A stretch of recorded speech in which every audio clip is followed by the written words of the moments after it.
Sir எனக்கு thyroid இருக்குது அப்படின்வாங்க. தைராய்டு இல்லாத மனுஷனே கிடையாது. எல்லாருக்கும் தைராய்டு தான் இருக்கும். அவங்க என்ன சொல்ல வராங்கன்னா, தைராய்டில் பிரச்சனை இருக்குதுன்னு சொல்ல வராங்க. அது என்ன சொல்லுங்க, எனக்கு தைராய்டு இருக்குது.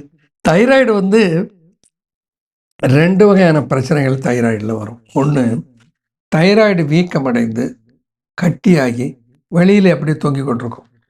எக்ஸ் ஆப்தால்மிக் காய்டர்னு சொல்லுவாங்க. காய்டர் அது ஒரு வகையான தைராய்டில் வருகிற பிரச்சனை. இன்னொன்று, தைராய்டு வெளியில் எதுவும் வீக்கமாலாம் ஒன்றுமே தெரியாது. தைராய்டில் சுரக்கிற ஹார்மோன் இருக்குது பாருங்கள், தைராக்சின். அதில் T4, T3, TSH, thyroid stimulating hormone. இந்த 3னுடைய அளவை வைத்து தைராய்டில் என்ன பிரச்சனை என்பதை தீர்மானிப்பார்கள். இதற்கெல்லாம் நாம் கடமைப்பட்டு இருக்கிறோம். ஏன்னா இப்படி தைராய்டில் வருகிற பிரச்சனைகளை அதை ஆராய்ந்து பிரித்து சொல்லுகிற ஒரு வல்லமையை அறிவியல் மருத்துவம் தான் நமக்கு தந்திருக்கிறது. முன்னாடியெல்லாம் இப்படி கண்டுபிடிப்பதற்கு வாய்ப்பில்லை. ஆனால் இப்படி கண்டுபிடிக்க வாய்ப்பு இருந்தோம்.